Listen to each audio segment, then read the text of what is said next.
Well, good morning everyone and welcome to this latest Arsenal update here on VU Sports with me, Andy Clarke.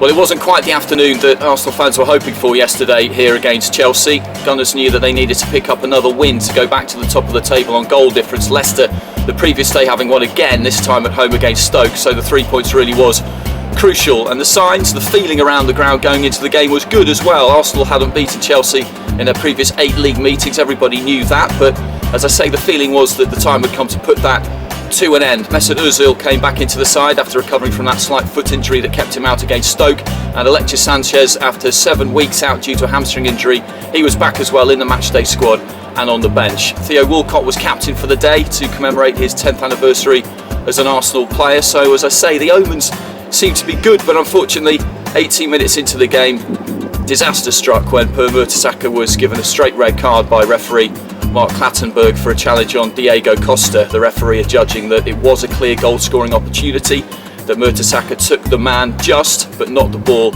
and therefore he had to go. So Arsenal, just 18 minutes in, were down to 10.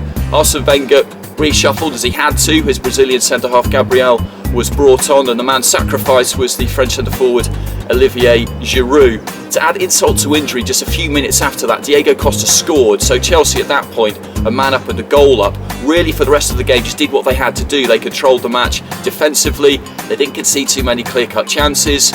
The ones that Arsenal did have fell to Mathieu Flamini, which I think it's fair to say would not be the player they would choose for those kind of chances to fall to, and try as they might, and though they did have a lot of possession, they just couldn't get that all-important goal. At the end of the match, Arsene Wenger was pretty upbeat. He was slightly critical of the red card, but not really. I think most people agreed that it was a red card. Costa did go to ground fairly easily, but everybody does, everybody would in that kind of situation. He was full of praise for his players, saying that they'd given everything and that this really was just one of those days where things didn't go their way. I understand the psychology of it. He just wants to shrug it off as quickly as he can, really, but I do think that this is the kind of defeat that could linger for a couple of days around the training ground, because it was a big game. They felt it was a real opportunity to stop that run against Chelsea, to get a win against direct rivals, as Wenger still describes this Chelsea side, get back to the top of the table, and unfortunately it didn't happen. And I do wonder as well whether, when Wenger looks back on his own decision to substitute Olivier Giroud, to sacrifice Giroud, whether he'll question whether that was the right decision, because it's the only recognised centre forward, his best finisher, his best goal scorer, his most likely source of a goal. There were other players who I thought might have been more in the firing line. If I'd been Joel Campbell or Theo Walcott when I saw Gabriel on the sideline there, I think I'd have been a little bit worried that my number might be up. But it was Giroud that Wenger chose, and he has come in for some criticism for that. Some Arsenal fans in fact criticised the decision to make Theo Walcott captain for the day. I don't think that had any bearing on anything. The regular captain, Per Mertesacker, was the player sent off in any case, so that's just pure frustration from the fans. What it does mean is that the top of the Premier League is getting ever more interesting. Leicester clear by 3 points at the top. Manchester City now in second on goal difference above Arsenal.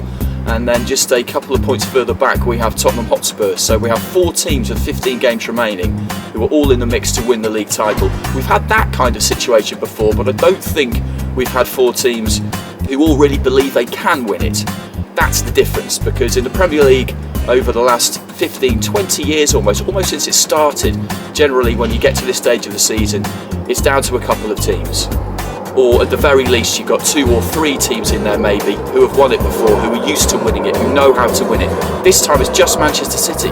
They're the only team out of the 4 who have won it in the last 10 years, and you could argue, I would argue, that their record in getting the job done, if you like, isn't as good as it should have been. They should have won the Premier League more, I think, over the last few years than they actually have. So it will be a case to see of who can hold their nerve best. Leicester, I keep expecting them to fall out of the race. I still think they will, but they're still there at the moment.